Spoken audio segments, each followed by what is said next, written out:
चलिए नमस्कार दोस्तों। तो अब हम दूसरा वीडियो शुरू करते हैं। इससे पहला जो वीडियो है 1 से 40 तक हो चुका है, प्रागैतिहासिक काल का पहला वीडियो। अगर आप नहीं देखे हैं तो आप चैनल पे जा करके देख सकते हैं। प्लेलिस्ट में आपको वह देखने को मिल जाएगा। प्राचीन इतिहास से संबंधित जो भी क्वेश्चन एग्जाम में पूछा गया है उसका सारा डिस्कशन कराया जाएगा, और जो नहीं पूछा गया पूछने वाला है उसका भी हो जाएगा डिस्कशन इसी में। तो आप रेगुलर इस वीडियो को, इस चैनल को सब्सक्राइब कर लीजिए और रेगुलर देखते रहिए। चलिए देरी न करते हुए स्टार्ट करते हैं। पहला क्वेश्चन क्या है कि मेसोलिथिक, क्या है पहला क्वेश्चन, मेसोलिथिक संस्कृति का महत्वपूर्ण स्थल भीमबेटका। भीमबेटका किस राज्य में है? गुजरात, पंजाब, राजस्थान। तो आपका इसका आंसर जो हो जाएगा मध्य प्रदेश हो जाएगा, क्योंकि ये जो भीमबेटका गुफा है मध्य प्रदेश है। यह गुफाओं के शैलचित्र के लिए प्रसिद्ध है। नेक्स्ट क्वेश्चन देखिए कि भीमबेटका किसके लिए प्रसिद्ध है। 42 नंबर का क्वेश्चन कर रहा है कि भीमबेटका किसके लिए प्रसिद्ध है। तो अभी जस्ट बताया कि भीमबेटका जो है गुफाओं के शैलचित्र के लिए प्रसिद्ध है। तो इसका आंसर क्या हो जाएगा? ए नंबर आंसर हो जाएगा। नेक्स्ट क्वेश्चन देखते हैं, थोड़ा छोटा कर लेते हैं। निम्न में से किस मध्य पाषाणकालीन पुरास्थल से मृग श्रृंग के छल्लों की माला के प्रमाण मिले? मृग श्रृंग के छल्लों की माला के प्रमाण मिले हैं। तो इसका आंसर क्या हो जाएगा? महदहा। क्या हो जाएगा इसका आंसर? महदहा। नेक्स्ट क्वेश्चन देखिए, निम्नलिखित में से किस मध्य पाषाणकालीन स्थल से हड्डी के बने आभूषण प्राप्त हुए? तो हड्डी का जो बने आभूषण प्राप्त हुआ कहाँ से प्राप्त हुआ है? बागोर से। नेक्स्ट क्वेश्चन देखिए, निम्नलिखित में से कौन सा स्थल प्राग ऐतिहासिक चित्रकला के लिए प्रसिद्ध है? चित्रकला के लिए अभी जस्ट बताए हैं, चित्रकला के लिए क्या प्रसिद्ध है? भीमबेटका के गुफाएं प्रसिद्ध है चित्रकला के लिए। ठीक, नेक्स्ट क्वेश्चन देखिए 46 नंबर क्या कर रहा है कि सराय नहार राय और महदहा संबंधित है, किस चीज से संबंधित है? तो महदहा और सराय मध्य पाषाण की संस्कृति है, लेकिन किस क्षेत्र से? तो गंगा घाटी का क्षेत्र जो है मध्य पाषाण संस्कृति से संबंधित है। नेक्स्ट क्वेश्चन देखिए कि भारत के किस शिलाश्रय से सर्वाधिक चित्र प्राप्त हुए हैं? घघरिया है, भीमबेटका है, लेखनिया है, आदमगढ़ है। तो इसका क्या हो जाएगा? सबसे बेसी जो है आपको भीमबेटका की गुफा से हो जाएगा। नेक्स्ट क्वेश्चन देखिए, निम्नलिखित में से किस शिलाश्रय से मानव संविधान के प्रमाण मिले हैं? मानव का जो संविधान किया जाता था उसका जो प्रमाण मिला है किस शिलालेख से मिला है? तो देख लीजिए, लेखनिया शिलाश्रय जो पहला है, लेखनिया शिलाश्रय का फर्स्ट, उसी से मिला है प्रमाण, उसी से देखने को मिला है कि मानव संविधान का प्रमाण मिला है। नेक्स्ट क्वेश्चन देखिए, निम्नलिखित में से किसी स्थल पर प्राग ऐतिहासिक काल के चित्रित शैलियों के सबसे बड़ी मेखला खोजी गई? किस जगह पर सबसे बड़ी मेखला खोजी गई? भाजा है, भीमबेटका है, अजंता है, जोरा है। तो इसका आंसर जो हो जाएगा, एक तो भीमबेटका हो जाता है प्रागैतिहासिक काल के चित्र शैलियों में सबसे बड़ी मेखला, और एक हो जाता है जोरा। तो इसका आंसर क्या हो जाएगा? 2 और 3। तो 2 और 3 49 का सी नंबर आंसर हो जाएगा। नेक्स्ट क्वेश्चन की ओर चलते हैं। पुरातात्विक प्रमाण के आधार पर किस काल के बारे में कहा जा सकता है कि लोग मृतकों के अंत्येष्टि संस्कार से पहली बार परिचित हुए? पहले मृतकों का अंत्येष्टि नहीं किया जाता, लेकिन किस काल से जो है ना इसका अंत्येष्टि किया जाने लगा? वह कब से किया जाने लगा? तो इसका जो आंसर हो जाएगा मध्य पाषाण। मध्य में जब आए ना तो उस टाइम से हम लोग क्या करने लगे हैं, ये अंत्येष्टि होने लगा मृतक का। तो मध्य पाषाण काल हो जाएगा इसका आंसर। चलिए नेक्स्ट क्वेश्चन देखते हैं, पाषाण युगीन लोगों ने सबसे पहले किसे पालतू बनाया? पाषाण युगीन लोग जो है, ये क्वेश्चन तो नॉर्मल है, इसका देखिए आंसर क्या हो जाएगा? कुत्ता। कुत्ता को पालतू पाषाण युगीन लोग ने बनाया।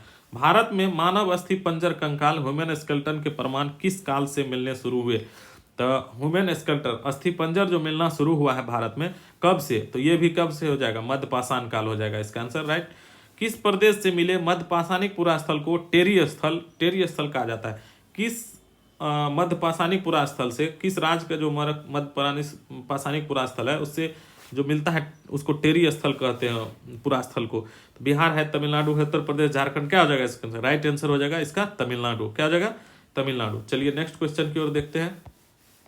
53 के बाद 54 नंबर। 54 नंबर क्या कह रहा है कि नवपाषाणिक मानव जीवन की विशेषता थी। क्या विशेषता थी? खेती बाड़ी करना, बिल्कुल सही बात है। पशुपालन करना, ये भी सही है। अस्थायी बस्तियों वाली जिंदगी, ये भी सही है। लेखन कला का विकास, जी नहीं, लेखन कला का विकास उस टाइम में नहीं था। आधुनिक काल में जाकर के लेखन कला का विकास हुआ, यह नवपाषाणिक बात है।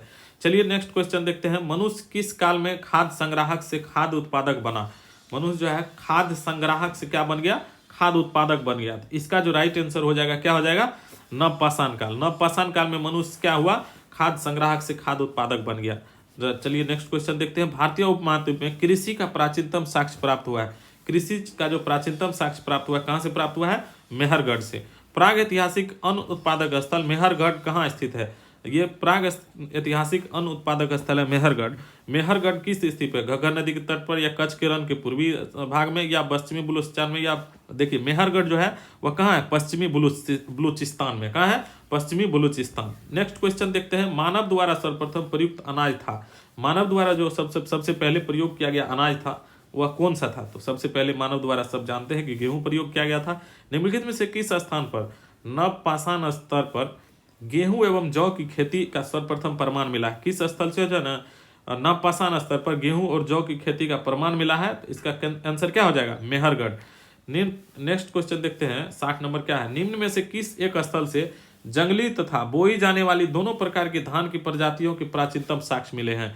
किस स्थल से जो जंगली और बोई जाने वाली दोनों प्रकार के धान की प्रजातियों के प्राचीनतम साक्ष्य मिले हैं?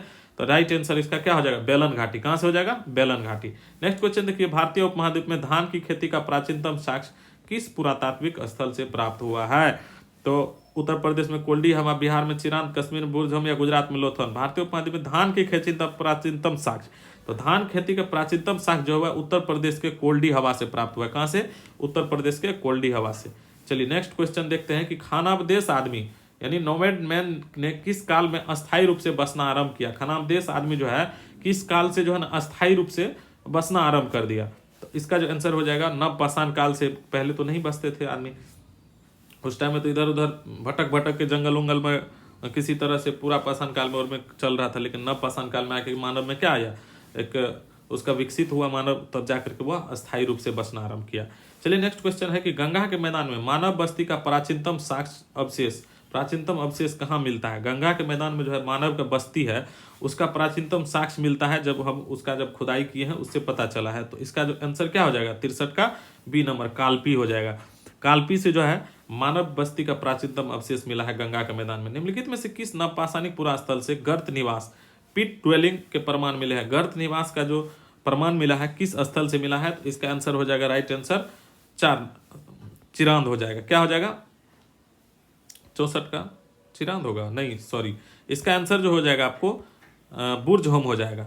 चलिए देखते हैं निम्नलिखित में से किस नवपाषाणिक पुरास्थल से गर्त और निवास मिला है, पिट ड्वेलिंग के प्रमाण मिले हैं? तो इसका आंसर क्या हो जाएगा? राइट आंसर बुर्जहोम हो जाएगा। नेक्स्ट क्वेश्चन देखिए 65 में है, निम्नलिखित में से किस स्थान से गर्त निवासों का पुरातात्विक साक्ष्य मिला है? गर्त निवासों का जो पुरातात्विक साक्ष्य मिला है, राखी गड्डी है, गुफ कराल है, मेहरगढ़ है, बालाकोट है। तो इसका राइट आंसर क्या हो जाएगा? गुफ कराल से मिला है। नवपाषाणिक गर्त निवासों के अवशेष कहाँ से मिले? नवपाषाणिक कालीन गर्त निवासों के अवशेष कहाँ से मिले थे? बुर्जहोम है, गुफ कराल है, कुचई है, मगहर। देख बुर्जहोम से तो मिले थे, गुफ कराल से भी मिले। तो 1 और 2 सही हो जाएगा। तो क्या डी नंबर हो जाएगा इसका सही? 66 का बिल्कुल सही है। 67 नंबर में चलते हैं। इसका थोड़ा सा क्वालिटी ऊपर में थोड़ा सा गड़बड़ है, चलिए मैनेज कर लीजिए, दिख जाता है, बता देते हैं, पढ़ देते हैं, थोड़ा ध्यान से सुनिएगा।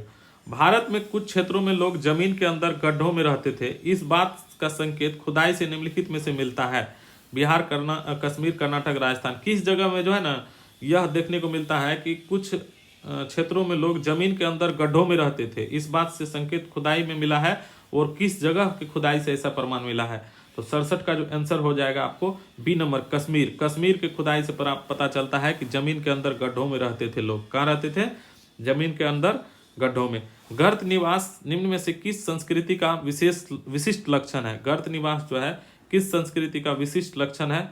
क्या कश्मीर घाटी, या मध्य गंगा घाटी, नवपाषाणिक संस्कृति, या बलूचिस्तान? क्या हो जाएगा इसका आंसर? 68 का जो आंसर हो जाएगा कश्मीर घाटी की नवपाषाणिक संस्कृति। किस संस्कृति विशिष्ट लक्षण है कि गर्त निवास। यही गर्त निवास कहने का मतलब गड्ढा, गड्ढा जो है वही गर्त निवास होता है, उसी को कहा जाता है गर्त निवास। गर्त निवास यानी गड्ढा, मिट्टी का गड्ढा में। इसका जो राइट आंसर है कश्मीर घाटी की नवपाषाणिक संस्कृति। नेक्स्ट क्वेश्चन देखिए कि दक्कन के राख के टीले आर्स माउंट्स प्रदर्शित करते हैं वह स्थल जहां व्यक्तियों के अंतिम संस्कार किया जाता है, वह स्थल जहां वैदिक आहुतियां दी जाती है, नवपाषाण युग की मवेशी रखने की बस्ती के अवशेष, या भट्टे जहां बर्तन पकाए जाते। देखिए इसका जो राइट आंसर हो जाएगा नवपाषाण युग के मवेशी रखने वालों की बस्ती के अवशेष जो है उसी को क्या कहा जाता है? आसमंड्स कहा जाता है। दक्कन के राख के टीले कहा जाता है। राख के टीले किस क्षेत्र के नवपाषाणिक संस्कृति से संबंधित है? तो राख के टीले जो है ना दक्कन का पठार कहाँ है? दक्षिण भारत में है। तो इसका राइट आंसर क्या हो जाएगा? दक्षिण भारत हो जाएगा।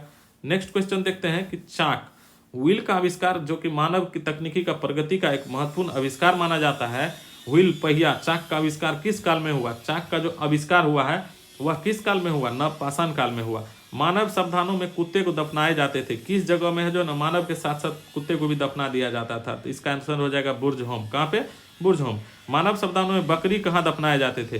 तो बकरी जो दफनाए जाते थे, यह याद रखना है, बकरी कहाँ दफनाए जाते थे? बकरी आपको हो जाएगा मेहरगढ़। तो याद रखना इसलिए है क्योंकि कुत्ता बार बार पूछा जाए, बकरे कम पूछा गया, तो आप इसको ध्यान में रखेंगे। आजकल थोड़ा सा इसी टाइप का डिफिकल्ट क्वेश्चन पूछ दिया जाता है। डिफिकल्ट तो नहीं है ये सब, पर नया क्वेश्चन पूछा जा रहा है क्योंकि पुराना बहुत बार एग्जाम में पूछा जा चुका है, तो उसको थोड़ा सा नया करने की कोशिश किया जा रहा है। चलिए 74 नंबर में है कि प्राग ऐतिहासिक भारत के संदर्भ में अधिकतर कृषि स्थलों से नवपाषाणकालीन उपकरण भी उपलब्ध हुए हैं। पहला बात कर रहे हैं कि प्राग ऐतिहासिक भारत के संदर्भ में अधिकतर कृषि स्थलों से नवपाषाणकालीन उपकरण भी उपलब्ध हुए हैं। सही बात है, कृषि स्थल से अधिकतर नवपाषाण काल उपकरण उपलब्ध हुए हैं। अस्थायी कृषि गतिविधियों के लिए आवश्यक तथा विभिन्न प्रकार के सूक्ष्म उपकरणों का विकास तथा उपयोग हो। ऐसा जरूरी नहीं है कि कोई भी उपकरण का उपयोग हो तभी खेती होगा, अस्थायी कृषि होगा। ये तो बात एकदम गलत है। तो इसका जो राइट आंसर हो जाएगा ए सही है, परंतु आर क्या है? गलत है। नेक्स्ट क्वेश्चन देखिए, निम्नलिखित में से कौन सा प्रागैतिहासिक स्थल बिहार में स्थित नहीं है? चिरांद है, चेचर कुतुबपुर है, ताराडीह है और बरूडीह है। कौन सा प्रागैतिहासिक स्थल जो कि बिहार में स्थित नहीं है? तो बिहार में स्थित नहीं है तो चिरांद है, चेचर कुतुबपुर, तो ये बिहार में स्थित ताराडीह बरूडीह, तो ये ताराडीह भी है, चेचर कुतुबपुर भी है, चिरांद भी है, तो बरूडीह, ये इसका आंसर राइट आंसर क्या हो जाएगा? बरूडीह हो जाएगा। नेक्स्ट क्वेश्चन देखते हैं कि इसको नवपाषाणिक स्थल को क्या करना है? राज्य के साथ मिलाना है नवपाषाणिक स्थल को। तो पांडुराजार ढीबी कहाँ है? पांडुराजार ढीबी पश्चिम बंगाल में है। कुचाई कहाँ है? उड़ीसा में है। दाओजली हैंडिंग, दार्जिलिंग आप जानते हैं पश्चिम बंगाल तरफ है, थोड़ा असम तरफ भी है, तो दाओजली याद रखना, दाओजली हैंडिंग कहाँ? असम में है। और पाइनथोरलंगतिन मेघालय में है। कहाँ स्थित है? मेघालय में स्थित है। चलिए नेक्स्ट क्वेश्चन क्या है कि नवपाषाणिक स्थल है और ये राज्य से क्या कहाँ का संबंधित है? कोल्डी हवा उत्तर प्रदेश, याद रखना है, ये कोल्डी हवा पूछा जाता है, उत्तर प्रदेश में है। उतनूर कहाँ है? उतनूर आंध्र प्रदेश में है। हल्लूर कर्नाटक में है। पयमपल्ली तमिलनाडु में। पयमपल्ली तमिलनाडु में है। एकदम इंपॉर्टेंट क्वेश्चन होता है, बहुत बार पूछा गया है। पयमपल्ली कहाँ है? तमिलनाडु में है। नेक्स्ट क्वेश्चन देखिए, निम्नलिखित में से किसको चाल्कोलिथिक एज कहा जाता है? तो चाल्कोलिथिक जहां ताम्र पाषाण युग हो जाएगा ना, तांबा का जहां प्रयोग आ जाएगा ना, तांबा का, तो समझ लीजिए वह क्या हो जाएगा? चाल्कोलिथिक एज हो जाएगा। तो ताम्र पाषाण युग को क्या कहते हैं? चाल्कोलिथिक। जिस युग में मनुष्य ताम्र पाषाण उपकरणों का उपयोग करता था उसे ही हम लोग क्या कहते थे? चाल्कोलिथिक एज कहते थे। ठीक। मानव द्वारा सर्वप्रथम प्रयुक्त धातु था, मानव सबसे पहले किस धातु का प्रयोग किया था? तांबा का प्रयोग किया। निम्नलिखित में से कौन सा कथन सही नहीं है? भारत में पुरापाषाण काल में मानव अग्नि के प्रयोग से परिचित थे। दक्षिण भारत में गुंटूर एवं कर्नूल में पुरापाषाण कब्रें मिली है। बिल्कुल गलत बात है। दक्षिण भारत में जो है गुंटूर कर्नूल ऐसा जगह पे पुरापाषाण कब्र कहीं नहीं मिला है। कैमूर श्रेणी मिर्जापुर जिले में पुरापाषाण की चित्रशला मिली। सही बात है। उत्तर भारत में ताम्र युग तथा आरंभिक लोह युग की पृथक पहचान की जा सकती है, जबकि दक्षिण भारत में पाषाण युग के तुरंत बाद लोह युग आरंभ होता है। सही बात है। तो इसका जो नहीं है, कथन सही नहीं है, तो बी नंबर हो जाएगा इसका। नेक्स्ट क्वेश्चन देखिए,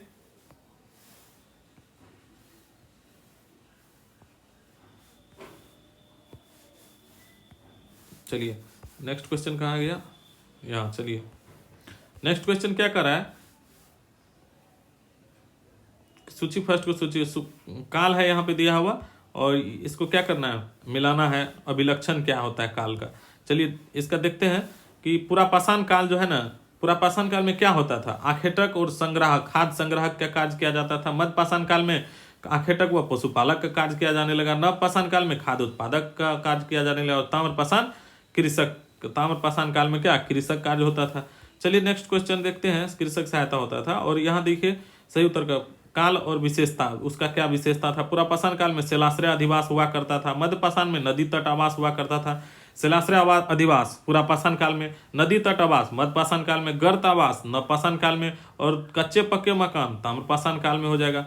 नेक्स्ट क्वेश्चन देखिए, अतिरंपकम किस संस्कृति से संबंधित? पुरापाषाण काल से अतिरंपकम। चोपनी मांडो मध्यपाषाण काल से चोपनी मांडो। कुल्ली हो जाएगा प्राक हड़प्पा हो जाएगा। और इनाम गांव हो जाएगा ताम्रपाषाण हो जाएगा। इनाम गांव क्या हो जाएगा? ताम्रपाषाण। चलिए तो इस वीडियो को यहीं तक समाप्त करते हैं। आपको वीडियो देखने के लिए पूरा बहुत बहुत धन्यवाद। और इसी तरह आगे और वीडियो सारा देखने के लिए चैनल को जरूर सब्सक्राइब कर लें। धन्यवाद।